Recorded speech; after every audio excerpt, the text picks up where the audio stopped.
All right, so first of all, I'm going to clarify that this is on the new patch. We just had a patch drop. Some of the content you guys would have been getting through in the last few days will have been from the previous patch, because I actually had a backlog of content I was trying to get out to you, which is why we've had them coming out at a higher rate. And you can already see some of the improvements. For a start, look at all these icons on the map. Oh, look at the size of it all. But not only that, guys. We get to see someone we actually haven't seen in a while. We're going to actually get to see some Hera gameplay. I feel like it's been a hot minute since I've actually seen this guy playing. I think maybe he's been busy with Age of Empires 2 a little bit. And then, of course, usually he's been private at other times. So it's been challenging to actually be able to get games of him on the channel. But courtesy of Kabosh, we are able to get our hands on footage of Hera. And it's going to be Kabosh playing on the Mongols up against Hera on that Rus Civ. And we are playing on the infamous Nagari, as we can see here. And it's going to be interesting to see how people play towards the water now after there were some slight nerfs to the dock side of things. I think it was the main thing I noticed was that fishing boats went up by 15 wood each. So it's going to be more of a creeping than a sudden slapping in terms of the power of fishing economy, right? But nonetheless, I do expect both of these players to play towards that. It's just, even with those nerfs, it's still such a powerful element of gameplay that it's hard to see people ignoring going for fishing. I've talked about the reasons. It's like, even if you increased it to 80 wood, 90 wood, it's the fact that I'm getting the means to buy a food-generating unit. And that means that the units that are very scarce at the beginning of the game coming out of my TC, my villagers, I can then push them towards wood and gold and not have to split them between an additional resource in food as well. Opening-wise, I believe Hera has gone for double scout, yes. And his opponent, did he match him? No, so no early stable drop. Gabosh hasn't really got the wood for it right now. I wonder if he will try and get another scout out. It might be that he just settles for one and just snipes out what he can. Accepts that Hera's going to get some of this. And it's really important for that Rus player, right? Like, he's already found some walls as well, so he's going to hit the 100, which is going to unlock the first tier, the bounty system. Interesting detail in the observe. So it seems, because I'm pretty sure that the tiers were grayed out before, as well as having the lock symbol. I might be wrong, though. I'm just trying, kind of eyeballing up the changes since the patch dropped, right? Hera finding a lot of walls very early on. Plenty of sheep to bring back as well. So very comfortable opening economy for Hera. Already has the required gold to tech up, so now it's just a prioritization of food. And he is going onto the water. Notice that actually when we look at the other side, though, Kaposh, he hasn't gone onto water yet. Let's see if he actually chooses to, or if he just tries a cheesy rush. I'm kind of curious now. Like, he's building the racks, which usually indicates that a player is going for an early spear rush.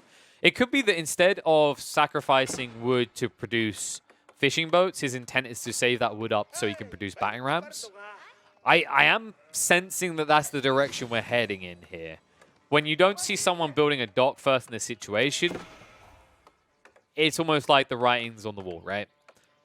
And Hera, because he's gone for this, the fishing boat economy at the back, because he also hasn't, built anything defensive yet, he is going to be somewhat a risk. And remember, we talked about how Rus suffers when it comes to defending themselves as well early on. If you are quick with your timings, you get 1 or 2 rams, you can actually very hard punish Rus players, because a lot of the time right now, they're going for that Castle Age rush. Mainly because it feels very hard to try and be present in the Fuel Age, because while you can go for Knights, obviously we talked about the bugginess around Knights, not in the field Knights not upgrading later, not to mention compared to Chivalry Knights from France, yours don't heal, so they're not as valuable. So a lot of players don't go towards Knights. They instead say, what else are there in this age that I want? Archers, usually on a map this big feels too slow. So usually you're thinking, okay, instead I'm just going to go straight for the Castle Age. And that means you need to defend yourself. You need to be tight. You need to be close to the TC at all times. And one of the big kind of wonky risks around that, obviously, is it's very hard to then protect your eco pockets further out from your TC because the wooden fortresses are so pricey and take so long to build. I think they take longer than... it's only 5 seconds. That's not the end of the world. But yeah, it definitely is pain when you compare the wood cost these two civs. Most civs are 100 wood for an outpost. The wooden fortress for Rus is 175, and of course, Mongols, they get it nice and cheap at 70 wood per outpost. But to get back to the original point, this basically means that when you want to expand, or when you want to move your economy to these different locations, like the gold veins, like the stone outcroppings, they're out of range of the TC. it's a lot harder to have the resources in place to mount a defense there. And Spearman already moving out. Now, it won't be the end of the world if Hera loses this dock. Remember that the Lodya fishing boats don't have to return to a dock to drop off food. They just magically do it. They just, I don't know, they have a network of birds that carry the food back to base. I'm pretty sure that is a type of farming that's done in Asia, right? There's a bird that's trained to gather the fish. And then it either gives the fish back or the fisherman beats it with its oar. I don't know if that's exactly how it works, but pretty sure I saw a clip doing that once. That's all I think they do now. But yes, it does mean that he'll be able to keep gathering food off here, though. So the dock's already paid for itself. It is a bit sucky if it gets raised because you still want to get more fishing boats out, not to mention the fact you'll give 50 food and gold to your opponent. But like we said, he can kind of suck that up and deal with it. Both of them are now teching up. So Deerstone on one side, it is going to be the Golden Gate coming out for Hera. Rus just can't go for the alternative. I don't like Kremlin. I never liked Kremlin. And that's what makes it such an awkward situation. Is like we talked about how amazing the past Golden Gate is. We've just talked about how rough it is to get these wooden fortresses. So that really is the weakness you have to push to the Rus player. If you want to win the game, this is the timing to do it. You know that they can't afford the defenses, so you actually want to be in their base causing anarchy. And anarchy has occurred. So Spearman will get through this. With the tech up about to be complete, this should just be a blacksmith drop, right? I think you just go for a blacksmith and get siege engineering. You have to, right? Well, it's going to actually just harass the eco in the meantime. Nice snipe out on one of the wood line. Not able to get more, but at this stage in the game, that's pretty valuable. Meanwhile, scouts just being sniped out. Getting a little bit too nosy in Kaposh's base. Kaposh is pretty heavy on the gold right now. So Kaposh, I think his intention is to just keep some spearmen coming out, but open himself up to a potential tech up. Like, his resources aren't bad right now. I don't like this that much if he just sits back and techs, though. Because you have to realize the Rus player is going to do the same. And then the Rus player has the advantage, because we've highlighted on this channel before that when you compare the Magadai to Horse Archers are just phenomenally better, right? They cost less, they have slightly more range, and I think they have slightly more damage as well. I'm trying to remember that one. Health is about the same, but the real big kind of nail in the coffin for Magadai is, you know, they cost so much, right? It's 120 food and 40 gold compared to the Rus paying 80 food and 40 wood for Horse Archers, which also then sets up the Rus to be much more better positioned to go for like Imperial Age compared to Mongols. But we're jumping the gun. We're getting down the line. Instead, Kaposh is going to get more active in the Fuel Age, dropping the stable now. And what is he thinking? Surely he's not. I mean, the Spearmen are backing off the meantime. I am very surprised he didn't try for a Ram Rush here. Remember, Rams just got tweaked slightly. They are less tanky, but they do have more burn resistance now, if I recall correctly.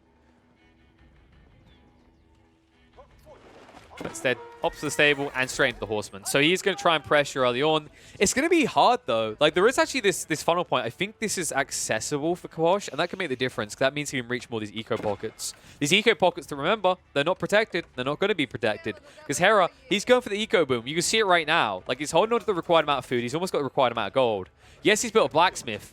And yes, he's got double archery range, but I think this is more defensive force than anything. I could be wrong, though. He is moving them aggressively. I'm quite impressed, actually, the way Hera's opened this. No defensive buildings forced. Gets value on the small lake with 7 of these fishing boats. It means he's already in a situation where he's managing to maintain an eco to support a military army while also being ready for a tech up. And Kaposh is nowhere near comparing to this. Like, he did not choose to go on the water. He chose to actively neglect that. And as a result, he's vastly behind Hera now. So remember, like, Horseman switch up, Archer count has stopped. Yeah, he scouts this out. So Hera is going to hold his archers back, but now he has the required resources to tech up. And Kaposh... Actually, Kaposh beats him to it. What? Out of nowhere, seemingly just gets the required amount of resources. Hera seems like he's slowed down hard on the gold, and I'm not sure why. I mean, I think it's the bad split, right? Like, he's got so many people working on the wood. But look at this. He actually had the means to sell plenty of this wood if need be. So he could have afforded the extra gold, and he could have teched up quicker. Instead, he's going to be the one delayed and behind his opponent, as Kaposh is already halfway done with this, committing 12 villages to completing the step readout. The step readout that will boost up his gold economy. And look at the military presence. Kaposh on the move. Hera way too late to wall this up, and now his eco is going to be exposed. And in fact, he might even find him building this up. And if he finds him building this up, that might just end the game for Hera. Let's see if he spots it. He sees there's no rebuild here. The Khan is going to spot this very soon. He sees him. He completes his tech up, and Hera's only halfway through this. Horseman and Spearman on the way in. There is no way Hera can complete this. Oh, this is pain. Archer's trying to ride around the back. They're just not here. In fact, where are his archers? His archers went into Kaposh's base. This is a mistake. These archers can't do anything against a single outpost. Meanwhile, in your base, you've been completely blocked out of your tech up. Oh, I mean, we talk about fortified palisade walls, and despite the fact they have no ability to build walls, Kaposh has stonewalled Hera out of this game just through standing next to this Abbey of the Trinity. And while he starts to produce early knights, the damage is done. The anarchy has caused so many of these villagers dead. Pop count comparison, 57 for Kaposh. Meanwhile, 31 for Hera. And I think that's just done it. I don't see how you recover at this stage unless Kaposh lets up. And I don't know if he's going to. Kaposh is probably in the middle of transitioning. Yes, he is. Man-at-arms coming out. Lances as well. So he's getting quality and he's going to have quantity. And he's going to have economy as well. And despite this amazing opening where he gets the lodger ships out, he gets value on this lake, Hera dropping the ball with this Abbey of Trinity placement, not going for something more defensive in his base, has caused him to lose so much control of this game. And the archers trying to even up by finding some villagers, but nice repositioning the girl line. Kaposh could have moved these, in fact, just chose not to. Detailing maybe forgot about the Mongols. And the Lancers will just keep busy on these archers, but although Hera gets there in the end, Kaposh, he's going to be ready with military force. I believe he's trickling the men-at-arms in now with the Lancers, ready to harass more lines. And you can just see it. Hera is waiting for the tech up. He's waiting to get his horse archers out. I don't know. It's going to take a long slog to get back into this. He does move the archers in deep in the end. He goes straight onto the village line. So Kaposh losing a few, but nowhere near as many. You can see just a huge economy difference here. And it really has made the difference. And, you know, you'd think that some of this was trade or something. This is just sheer villager production. He made that much of a dent into Hera's lines that this is the pain he feels. And, well, while he has reached the castle age and he will finally get this wall down, he actually just calls it. He gives up. Wow. Okay, I'm surprised. You know, I genuinely... We already said ourselves that Kaposh is ahead. In fact, you can see on the scores, like 3.9k to 2.1. I'm surprised Hera gave up right then, though. I expected him to wait a little bit longer. You hadn't even got harassment in your base yet, right? Instead, he taps out very early, and, well, Kaposh, definitely a well-earned victory, but Hera, I mean, lessons learned, right? Guys, if you want to go for this kind of greedy tech boom as Rus, really work on the placement of those Abbey of Trinity. So I've seen multiple players now get tripped up by that. Sometimes it's kind of like a I couldn't do anything about situation, right? When we saw Marine Lord use Longbowman to just snipe in, even though the Abbey of Trinity is right next to the TC. But that TC was nowhere near the Abbey of Trinity expansion from Hera. Hera was very greedy with his approach to that. He tried to get the walls down to protect it, but obviously way too late. And just really well played by Kaposh to keep controlling the tempo and essentially lock Hera out of even coming back into this game.